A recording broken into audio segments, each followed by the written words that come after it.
Assalamualaikum warahmatullahi wabarakatuh. Selamat pagi, selamat siang, dan selamat malam anak-anak. Jumpa kembali di kesempatan kali ini. Pada pertemuan kali ini kita akan bahas materi tentang pengukuran. Untuk lebih jelasnya, marilah kita perhatikan sama-sama tayangan berikut ini. Baiklah anak-anak, sekarang perhatikan peta konsep berikut. Materi kita pada kesempatan kali ini adalah tentang pengukuran. Yang akan kita bahas di sini nanti yang pertama adalah pengertian pengukuran, kemudian yang kedua pengertian besaran dan juga macamnya, dibedakan menjadi besaran pokok dan besaran turunan. Kemudian juga akan kita bahas tentang sistem satuan. Selanjutnya nanti juga akan kita bahas tentang alat ukur panjang, massa, waktu, dan suhu. Di mana alat ukur panjang itu terdiri dari meter, jangka sorong, dan mikrometer skop. Kemudian untuk alat ukur massanya ada neraca. Kemudian alat ukur waktunya ada jam atau armasi dan juga stopwatch. Kemudian alat ukur suhunya adalah termometer.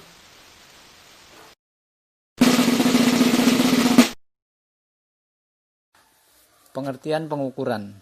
Pengukuran adalah merupakan suatu kegiatan mengukur suatu benda atau sebuah objek.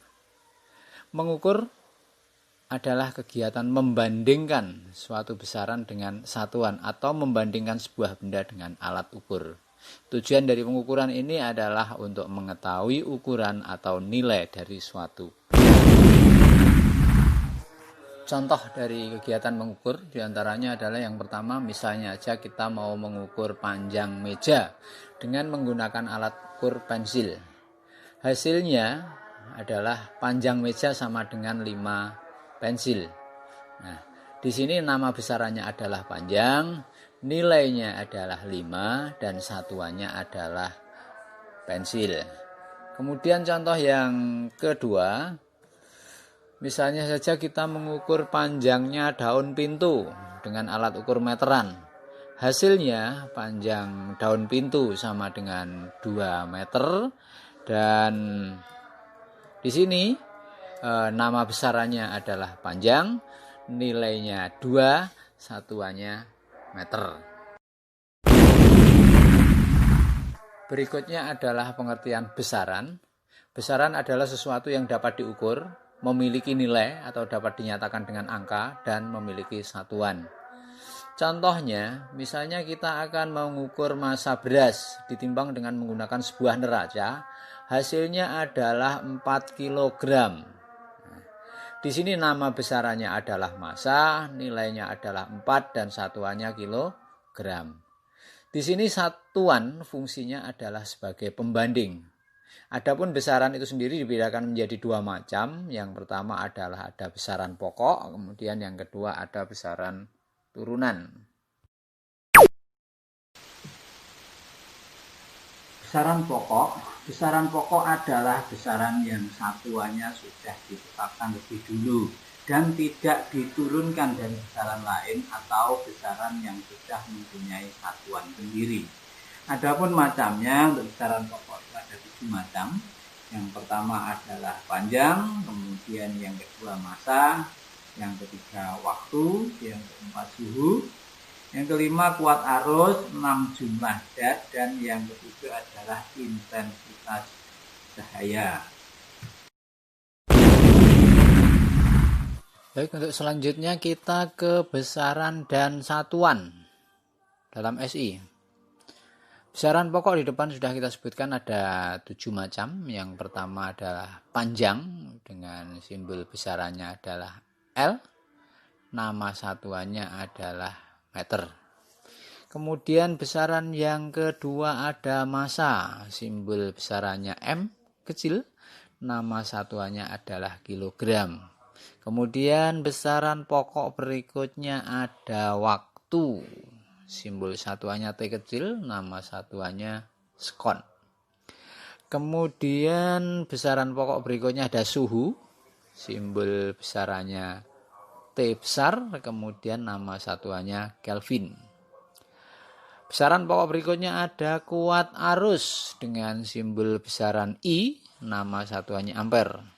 Kemudian yang keenam ada intensitas cahaya.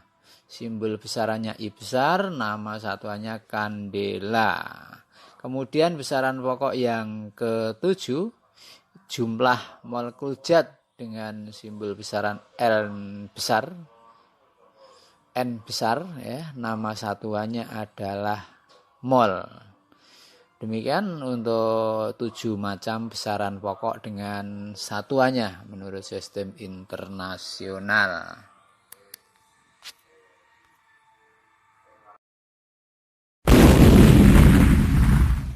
Kita ke satuan panjang. Besaran panjang, satuan dalam SI adalah meter. Satuan panjang yang lain ada kilometer, ada hektometer, ada diameter, ada sentimeter, milimeter, mil, dan yang lain-lain. Tapi untuk yang SI adalah meter. Satuan panjang yang tidak baku, ada hasta, ada depa, ada jengkal. Jadi satuan dalam IPA fisika itu ada satuan baku, ada satuan yang tidak baku. Kenapa tidak baku? Karena apabila diukur oleh orang yang berbeda, hasilnya berbeda. Kemudian yang dimaksud dengan 1 meter, 1 meter standar, itu sama dengan jarak yang ditempuh oleh cahaya dalam ruang hampa selama 1/299,792,458 detik. Adapun alat ukur panjang yang biasa digunakan ada meteran, kemudian ada roll meter, ada jangka sorong, dan juga ada mikrometer skrup.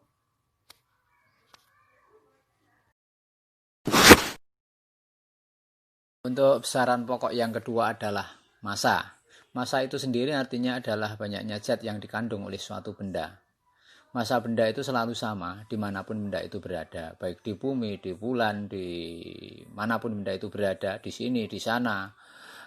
Massa selalu tetap karena massa adalah ciri dari benda itu sendiri. Adapun satuan massa itu banyak sekali, ada ton, ada kuintal, ada hektogram, diagram, gram, desigram, sentigram, miligram, pon, on. Namun untuk yang SI atau sistem satuan internasional adalah kilogram. Arti dari 1 kilogram standar sama dengan massa sebuah silinder platina iridium yang disimpan di Sèvres dekat Paris. Adapun alat ukurnya untuk massa yang banyak digunakan oleh orang adalah neraca atau timbangan. Namun untuk yang baku adalah kilogram.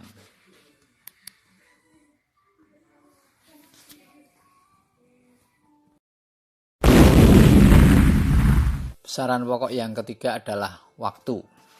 Satuan waktu itu ada abad, ada windu, tahun, bulan, minggu, hari, jam, menit, detik, dan lain sebagainya. Namun yang SI, sistem satuan internasional, adalah detik atau sekon. 1 sekon standar itu sama dengan waktu yang diperlukan oleh atom cesium min 133 untuk bergetar sebanyak 9.492.631.770 kali. Waktu standar disebut juga dengan jam atom. Adapun alat ukur waktu itu ada jam yang sering kita pakai. Kemudian juga ada arloji, stopwatch, jam pasir, dan juga kalender. Kita punya yang banyak sekali dipakai oleh orang-orang, mungkin termasuk kalian, itu adalah jam.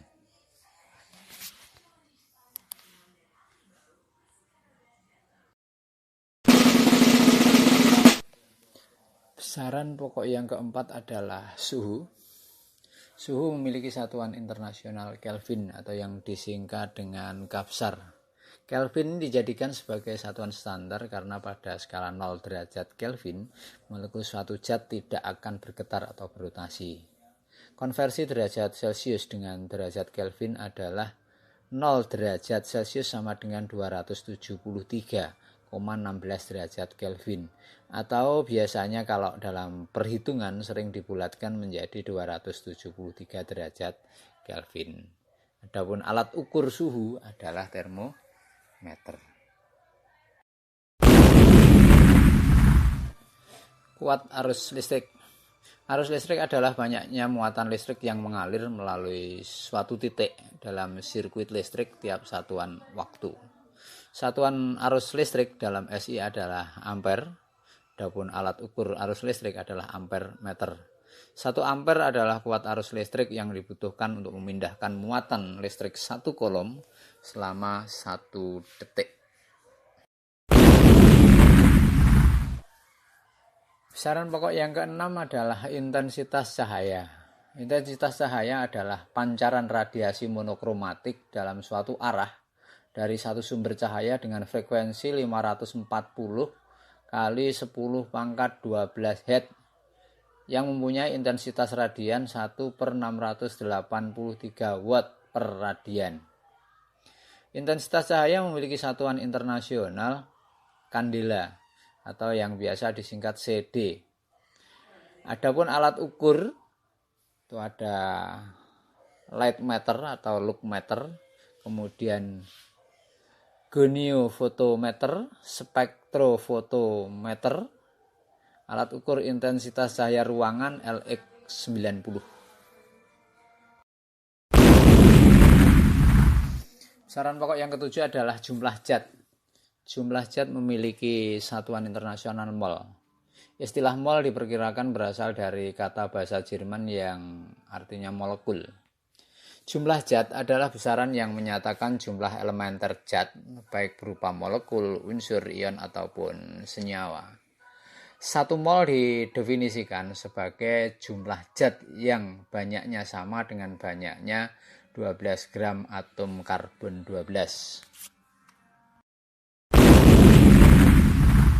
Setelah besaran pokok, kita lanjutkan ke besaran turunan. Besaran turunan itu adalah besaran yang satuannya diturunkan dari besaran pokok atau besaran yang tidak mempunyai satuan sendiri. Beberapa contoh yang sering kita gunakan adalah kecepatan, luas, volume, gaya, dan lain-lain. Yang penting atau yang jelas pokoknya selain 7 dari besaran pokok yang sudah kita sebutkan. Kecepatan adalah besaran turunan yang diturunkan dari 2 besaran pokok yaitu panjang dan waktu. Keterangannya, untuk kecepatan itu sama dengan jarak dibagi waktu. Jarak sendiri alat ukurnya adalah meter, berarti termasuk besaran panjang, dan waktu adalah besaran pokok. Panjang dan waktu dua-duanya termasuk besaran pokok. Jadi kesimpulannya, kecepatan adalah besaran turunan yang diturunkan dari besaran pokok, panjang, dan waktu. Satuan dari besaran turunan kita kenal sebagai meter per detik. Untuk besaran turunan kecepatan maksudnya.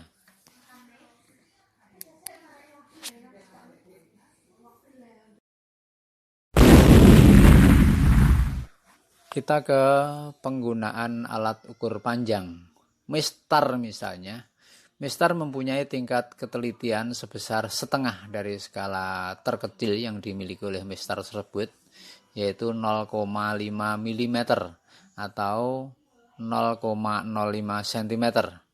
Cara melakukan pengukuran panjang sebuah pensil dengan sudut pandang yang benar seperti ditunjukkan pada gambar di bawah ini. Nah, hasil pengukuran dari gambar yang terlihat di sana adalah 6,5 cm. Jadi di sana salah satu ujung pensil itu ditaruh di skala nolnya penggaris, kemudian ujung yang lainnya di sana kebetulan tepat di angka 6,5. Jadi hasil pengukurannya adalah 6,5 cm.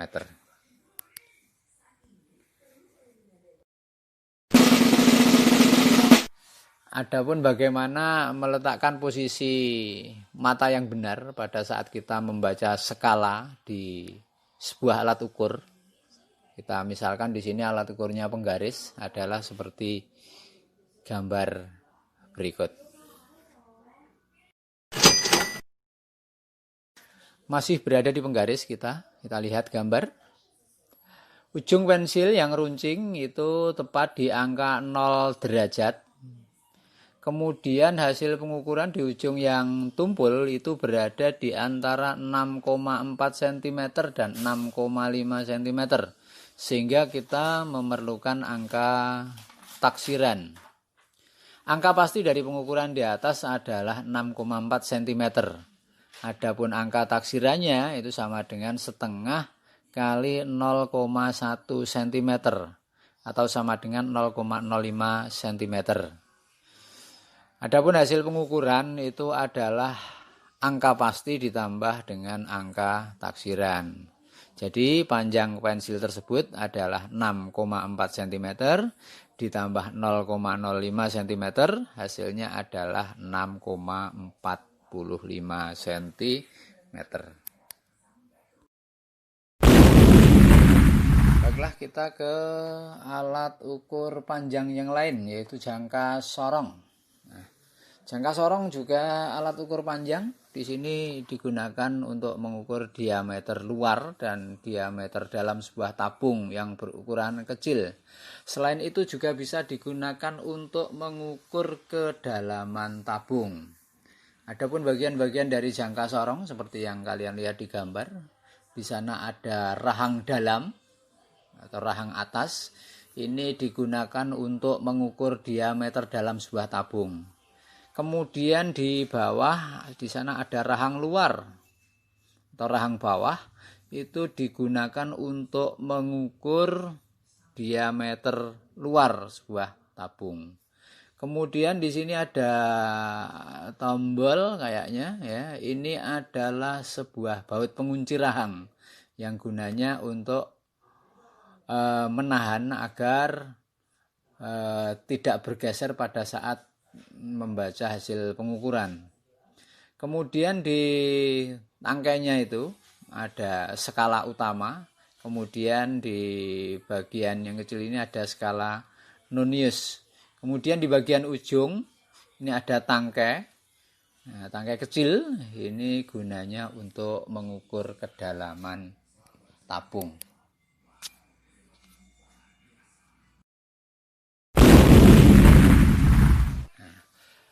Setelah kita jelaskan bagian-bagian dari jangka sorong, sekarang kita ke bagaimana cara membaca skala jangka sorong. Bisa kalian perhatikan gambar. Di atas ada angka 2. Kemudian di bawahnya angka 2 itu ada skala utama. Nah, skala utamanya di situ jatuh pada angka 2,1. Kemudian kalian lihat skala yang atas, skala utama dengan skala yang di bawah, skala nonius. Di sana ada garis yang berimpit. Ada garis yang berimpit, antara skalanya atau garis skalanya skala utama dan garis skalanya skala nonius. Dan itu dibaca dari bagian yang skala nonius jatuhnya itu di angka 0,03. Jadi skala utamanya menunjukkan 2,1, skala noniusnya menunjukkan 0,03. Jadi hasil pengukuran dari jangka sorong tersebut adalah 2,1 ditambah dengan 0,03. Jadi jumlahnya ada 2,13.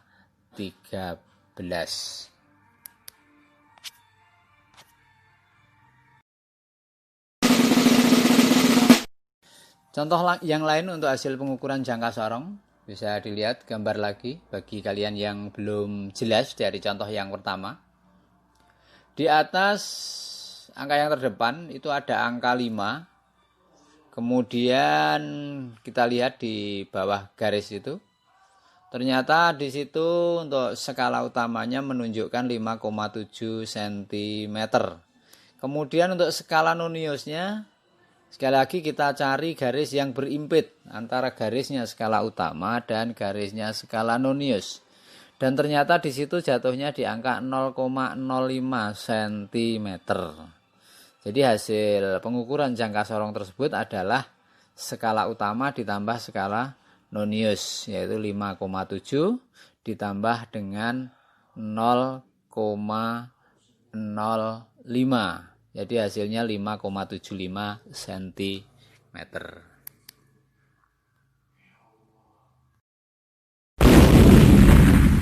Baik, kita ke alat ukur panjang yang lain. Di sana ada mikrometer sekrup. Waduh, bentuknya menarik ini ya. Bagian-bagian dari mikrometer sekrup di sana sudah tertulis. Itu ada anvil, ada spindle, ada lock nut, kemudian ada slip, terus di bagian bawah itu ada frame, kemudian ada timbel, kemudian ada raset. Kemudian di sana juga tertulis ada skala utama dan skala nonius. Jadi hampir sama dengan jangka sorong. Di sana juga ada skala utama dan skala nonius. Adapun keterangan dari bagian-bagian mikrometer sekrup yang ada di gambar, di sana ada anvil. Anvil adalah poros tetap, poros yang tidak bergeser. Kemudian ada spindle. Spindle itu adalah poros geser atau poros yang dapat digeser. Antara anvil dan spindle di sana ada benda, jadi benda yang akan diukur dijepit oleh anvil dan spindle. Kemudian di sana juga ada lock nut, itu tombol pengunci. Jadi pada saat benda yang akan diukur sudah dijepit, kemudian ditahan oleh lock nut agar tidak bergeser. Kemudian ada slip. Slip itu adalah bagian yang merupakan tempat skala utama. Kemudian ada timbel. Timbel adalah bagian yang dapat digeser dengan tangan. Kemudian yang keenam ada ratchet, itu bagian untuk membantu menggerakkan poros geser dengan gerakan yang lebih perlahan. Kemudian di nomor 7 itu ada frame. Frame itu adalah kerangkanya mikrometer sekrup.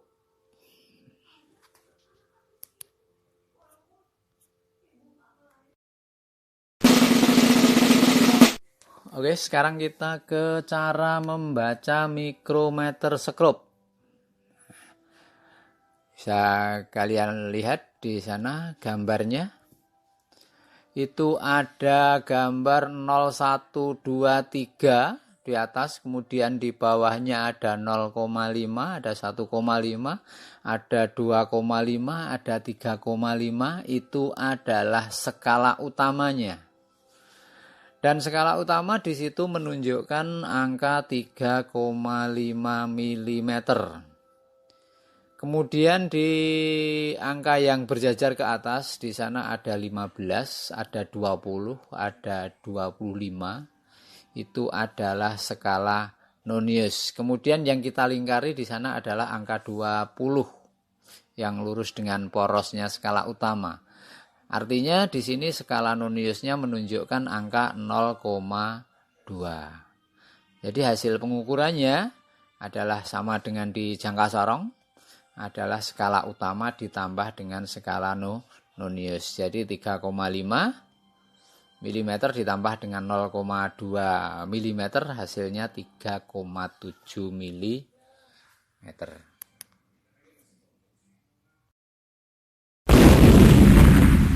Oke, bagi yang belum paham dengan contoh cara membaca skala yang di atas, kita kasih satu contoh lagi untuk cara membaca skala pada mikrometer. Kalian lihat di sana ada angka yang berjejer ke kanan. Itu ada 2, 3, 4, 5, 6. Itu adalah skala utamanya. Kalau kita lihat dari sana, berarti skala utamanya adalah 6,5 mm. Kemudian di sebelah kanan ada angka yang berjajar ke atas. Itu mulai dari bawah ada 20, 25, 30, 35, dan 40. Kemudian yang kita lingkari di sana angka 30 karena itu yang lurus dengan porosnya skala utama. Dan itu adalah skala Noniusnya menunjuk angka 0,30. Jadi hasil pengukuran dari gambar tersebut adalah 6,5 mm ditambah dengan 0,30 mm. Hasilnya adalah 6,80 mm.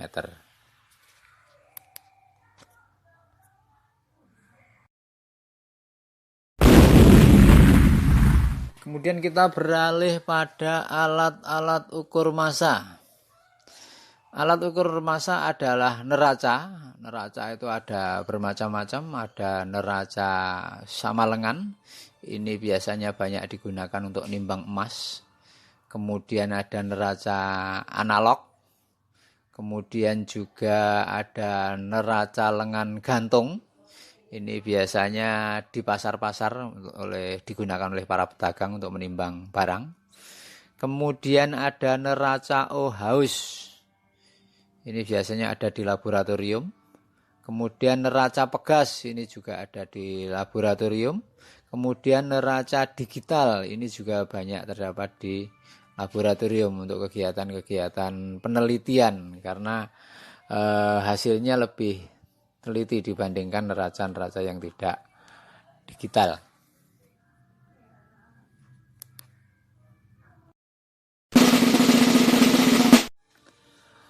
Berikut bisa kalian lihat gambar-gambar dari macam-macam neraca. Ini adalah neraca sama lengan. Kemudian berikutnya ini adalah neraca analog. Kemudian di bawahnya lagi ada neraca lengan gantung. Di bawahnya lagi ada neraca Ohaus. Kemudian di bawahnya lagi ada neraca pegas. Kemudian ini yang 4 macam ini adalah neraca-neraca digital.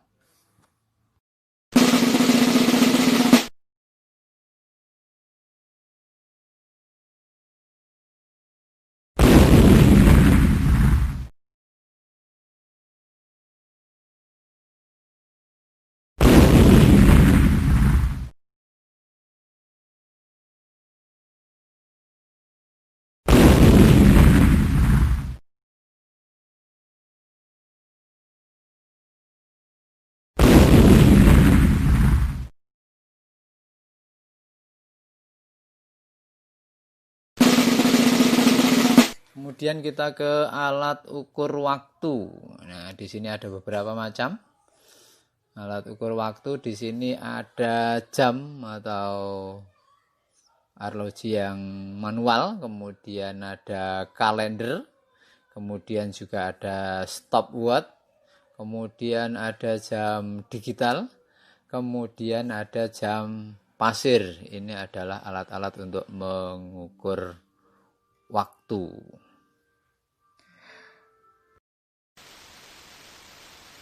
Terima kasih semuanya, mudah-mudahan bisa dipahami dan sampai jumpa lagi di materi berikutnya. Akhirnya, billahi taufik wal hidayah. Wassalamualaikum warahmatullahi wabarakatuh.